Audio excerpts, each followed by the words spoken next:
ओम नमः शिवाय। जय श्री राम। राधे राधे दोस्तों, कैसे आप सभी लोग। आशा करता हूँ हमेशा की तरह आप लोग कुशल मंगल से होंगे, स्वस्थ होंगे, अच्छे से होंगे और परिवारजनों के साथ खुशी खुशी रह रहे होंगे और दूसरों की सहायता कर रहे हैं। ऐसी मेरी दुआएं मनोकामना भगवान से आप लोगों के लिए हमेशा से हैं। तो मैं अंकित आप सभी लोगों का आपके अपने चैनल में हार्दिक स्वागत करता हूं, अभिनंदन करता हूं।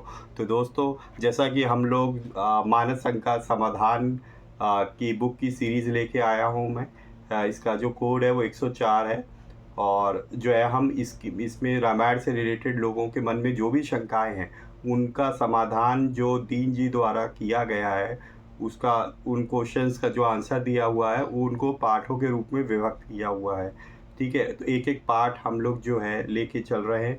तो आज इसी कड़ी का हम लोग जो है सेकंड क्वेश्चन, सेकंड शंका को देखेंगे। तो चलिए, जय श्री गणेशाय नमः। वक्रतुंड महाकाय सूर्यकोटि समप्रभा निर्विघ्नं कुरु मे देव सर्वकार्येषु सर्वदा। तो दोस्तों, आज हम लोग जो है सेकंड शंका को देखेंगे कि लोगों के मन में जो दूसरी शंका है वो क्या है। तो इस वाले पार्ट में शिव और राम जी की सच्ची उपासना का रहस्य है। लोगों ने पूछा है कि शिव और राम की जो महिमा है उनकी उपासना, सच्ची उपासना कैसे की जाती है, उसका क्या रहस्य है। तो चलिए देर नहीं करते, स्टार्ट करते हैं। जय श्री गणेशाय नमः। ओम नमो नारायण। ओम नमो भगवते वासुदेवाय। तो शिव और राम की सच्ची उपासना का रहस्य। श्री मानस में भगवान श्री राम कहते हैं, शंकर प्रिय मम द्रोही, शिव द्रोही मम दास, ते नर करही कलप भरी, घोर नरक महु बास। यहाँ शंका उठाती है कि जो मनुष्य शिव जी का भक्त है और रामचंद्र जी से द्रोह रखता है जैसे रावण, तो वह क्यों कर घोर नरक में वास कर सकता है। पुनः जो रामचंद्र जी का परम भक्त है वह शिव जी से द्रोही क्यों न रखता हो, वह कदापि नरकगामी नहीं हो सकता। क्योंकि जो मनसा वाचा कर्मणा अपने इष्ट में सच्चा प्रेम करता है वह मुक्त हो जाता है। यदि कोई भक्त नरकगामी होता है तो कहना पड़ेगा कि अपने इष्ट का वह सच्चा प्रेमी नहीं था और न इष्ट की कृपा ही उसके ऊपर हुई थी। श्री रामचंद्र जी का वचन है, प्राण ते अधिक भक्त प्रिय मोरे।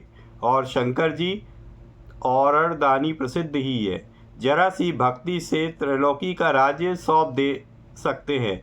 उपर्युक्त शंका को अच्छी तरह से समझने के लिए प्रसंग को पूरा उद्धृत करना आवश्यक है। इससे पाठकों को दोहे के भाव को ठीक ठाक जानने में सहायता मिल सकती है। लिंग थापी विधिवत करी पूजा, शिव समान प्रिय मोहि न दूजा।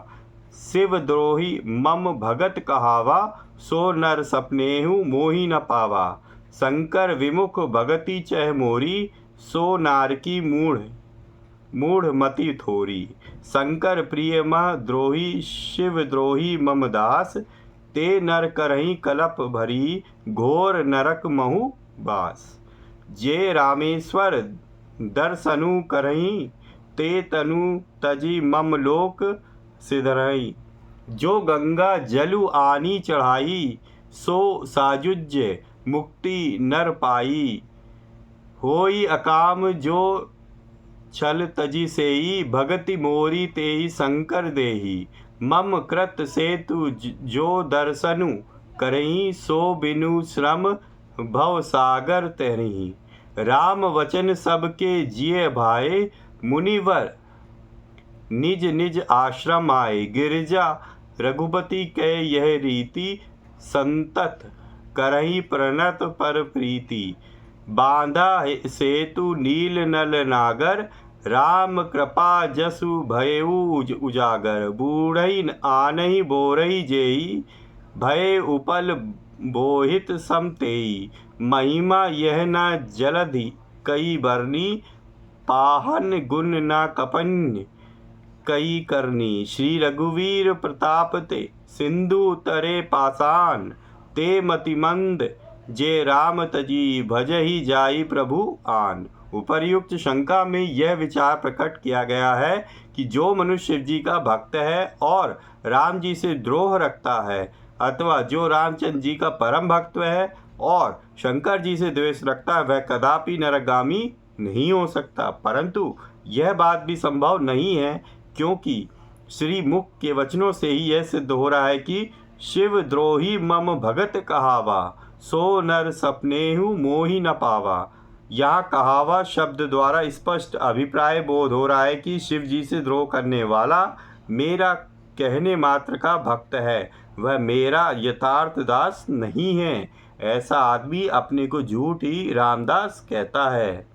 जैसे बंचक भगत कहाई राम के, किंकर कच्चन को काम के, अतएव सो नर सपनेहु मोहि न पावा। सारांश यह है कि शिव जी से द्रोह करने वाला आदमी सपने में भी मुझे प्राप्त ना होगा, क्योंकि मेरी प्राप्ति मेरे भक्तों को ही होती है। और शंकर विमुख भगति चह मोरी, सो नार की मूढ़ी मति थोरी।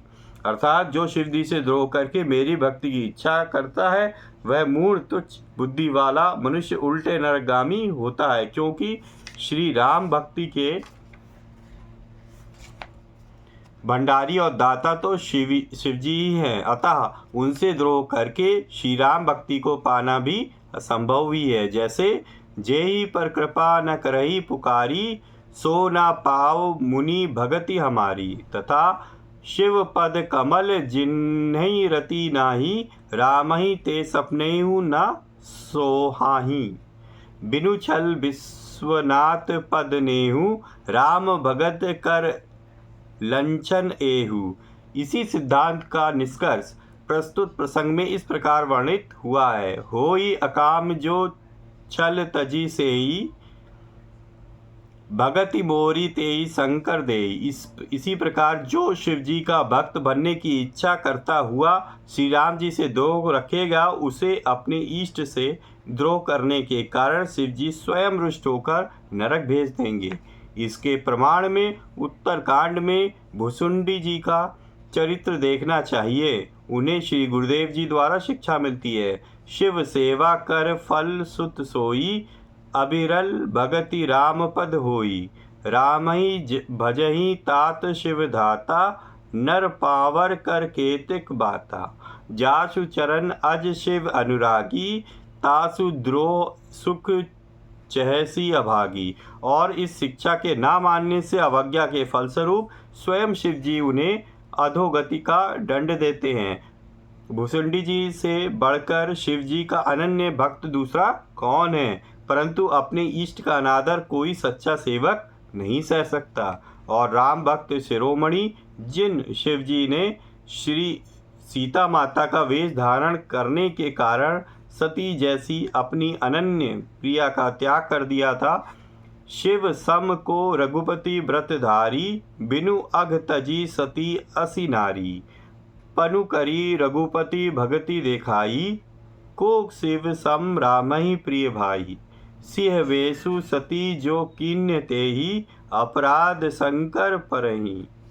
जिन शिवजी ने सती की तनिक चूक पर यह प्रण लिया था कि जो अब करऊ सती सन प्रीति, मिटई भगति मत पतु होई अनीति। वे शिवजी साधारण मनुष्य को रामद्रोही सोई सम इष्ट देव रघुवीरा के अनुसार जानकर भी उस अपने इष्ट के अपराधी को अपना भक्त मानेंगे और उसे घोर नरक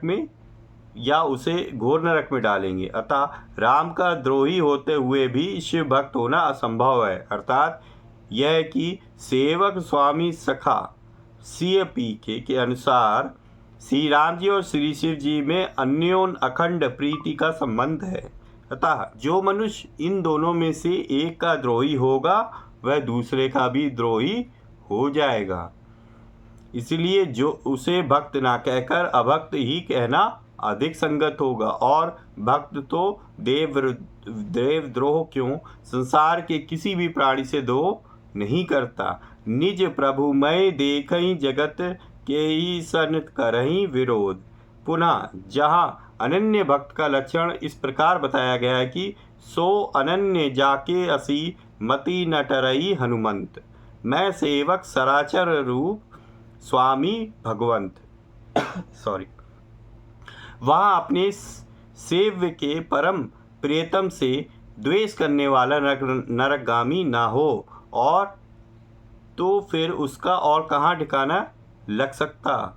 जब 14 भुवन अतिपति होई, भूत द्रोह तिष्ठई नहीं सोई। अर्थात 14 भुवनों का एक मालिक हो जाने पर भी जगत के प्राणियों के द्वेष करने से पतन होता है। तब भगवान राम और शंकर के द्रोह करने पर यदि कल्प भर नरक में वास करना पड़े तो इसमें अत्युक्ति क्या होगी। नरक से बचने का उपाय तो श्री रघुनाथ जी और शिव जी की भक्ति ही है।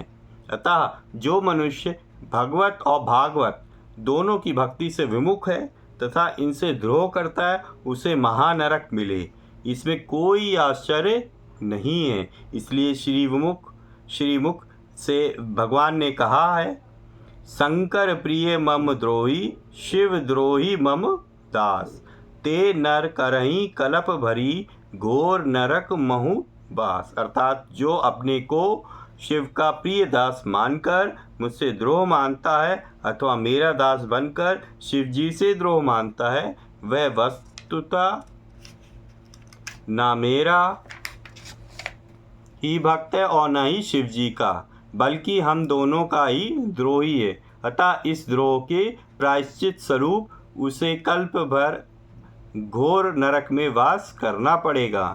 इस शंका में उदाहरण स्वरूप राम का नाम पेश किया गया है, परंतु वह भी जब तक श्री राम जी से द्रोह बिना किए श्री शिव जी की तपस्या करता रहा, तब तक भगवान शिव अनुकूल होकर उसे सुख संपत्ति प्रदान करते रहे। जैसे सादर शिव कहूँ शीस चढ़ाए, एक एक के कोटिन्ह पाए, जो संपत्ति शिव रावण ही दीनी दिए 10 मात इत्यादि प्रमाणों से सिद्ध होता है। परंतु जब उसने श्री रामचंद्र जी से द्रोह आरंभ किया तथा राम भक्तों, देवता, गौ और ब्राह्मणों को दुख देने लगा, तब वही शिव जी उस रावण के विनाश में तत्पर हुए।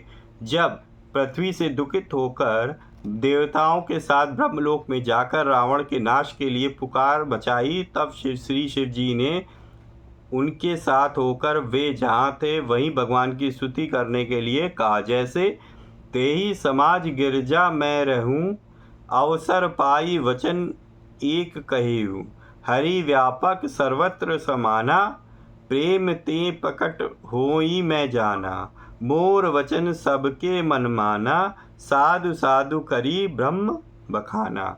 तथा जब श्री रामचंद्र जी अवतार लेकर रावण का ध्वंस करने लगे, तब श्री शिव जी हर से फूले ना समाये और अपने उसी रामद्रोही सेवक का नाश अपनी आंखों से देखकर प्रसन्न हो उठे। जैसे हमऊ उमा रहे तेई संगा, देखत रामचरित रन रंगा। इस प्रकार श्री रामचंद्र जी के द्रोही से श्री शिव जी भी रुष्ट हो जाते हैं। अब यदि यह शंका की जाए कि ऐसे अपचारी रावण को नरक क्यों नहीं प्राप्त हुआ, तो इसका कारण श्री रामचंद्र जी के हाथों से उसकी मृत्यु होना है। शिव जी की भक्ति से उसे मोक्ष नहीं मिला। केवल रावण ही नहीं, श्री राम जी के हाथों जितने जीव मारे गए सभी मुक्त हो गए। जैसे कीने मुकुट निशाचर झारी, बाली ने कौन सी शिव भक्ति की थी जो राम बाली निज धाम पठावा। मृगों ने शिव जी की कौन सी तपस्या की थी जो जे मृग राम बान के मारे, ते तनु तजी सुरलोक सिधारे। भला जो शिव जी रावण को सुर महिसुर हरिजन अरुगाई का हिंसक और तथा श्री राम जी का विरोधी मानकर उसके सत्यानाश में तत्पर होते हैं, वही उसे मुक्ति देने की चेष्टा करें, यह सर्वथा असंभव है।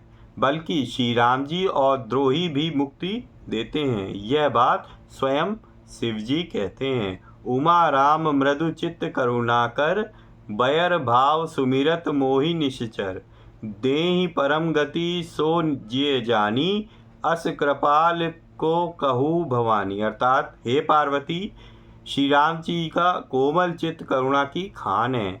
वे जब हृदय में विचारते हैं कि निशाचर मुझे वैर भाव से ही सही स्मरण तो करते हैं तो उनको परम गति देते हैं। हे भवानी, ऐसे कृपालु स्वामी दूसरा और कौन हो सकता है। अतएव रावण के उदाहरण से इस प्रसंग में दोष नहीं आता, बल्कि श्रीमुख के वचनों से ही यही प्रमाणित होता है कि श्री रामद्रोही पर स्वप्न में भी श्री शिव जी की कृपा नहीं होती। हाँ, शंका करने वाले महाशय का यह विचार यथार्थी है कि जो मनसा वाचा कर्मणा अपने इष्ट में सच्चा प्रेम रखता है वह अवश्य ही मोक्ष को प्राप्त होता है, नरक को नहीं।